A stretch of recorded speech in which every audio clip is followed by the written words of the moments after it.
G'day guys, welcome to the first in the series of the Mosaic installation videos.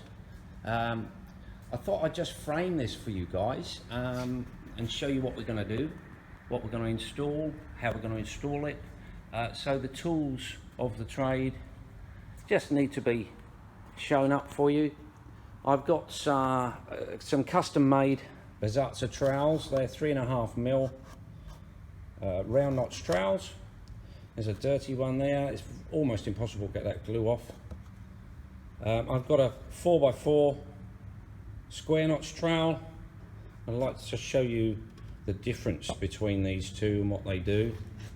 I've got a homemade one. I made this myself. This was really for 10x10, 10mm by 10mm glass. Works absolutely fantastic. The only thing I haven't put in a straight flat edge.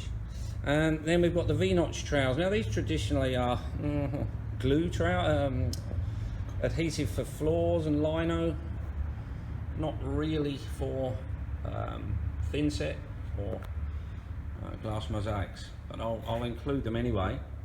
We've got a few other things here. I want to show you the tiles we're going to use.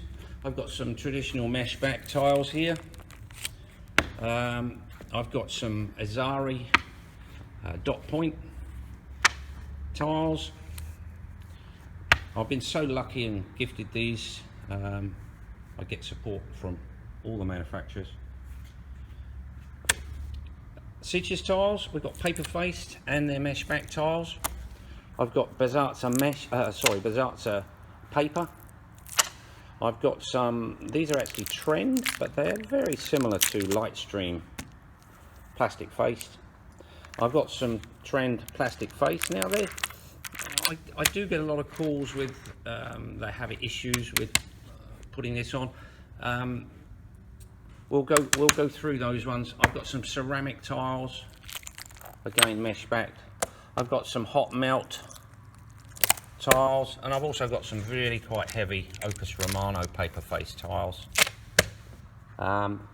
We've got a couple of epoxies to use, a couple of epoxy grouts.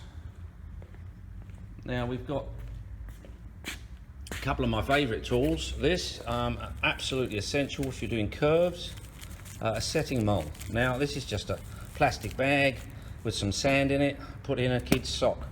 Absolutely essential and works a treat. A diamond pad to rub some sharp edges off.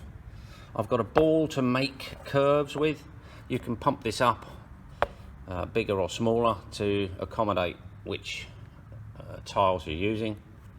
I've got a grout paddle, or a squeegee should I say.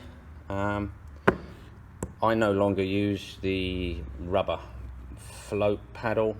These are fantastic. There's an alternative one there. This one you can actually take the boot off and renew the boot. Obviously a razor scraper. I do use quite a lot of wire brushes, nippers, some homemade custom ones for doing little areas, little strips. Again, I've put in round notches, 3.5mm.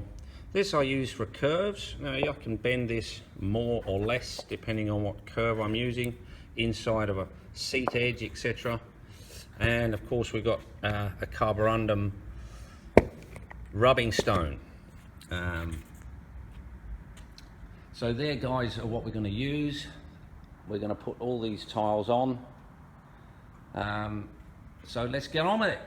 Thanks guys. Well, I didn't include my absolute favourite little Dremel tool with a diamond cutting blade and a grinder, with a continuous rim. This is a copper based blade, and it's a variable speed, so I can slow the blade down. Often with glass it will chip and crack, so if you slow the blade down, I've found that you can minimize that completely, especially cutting curves, etc, etc. So we're going to do a lot of stuff. I'll split it up into 3 or 5 minute videos. We've already gone over 6 minutes for this first one, but it begins. Thanks for listening, guys.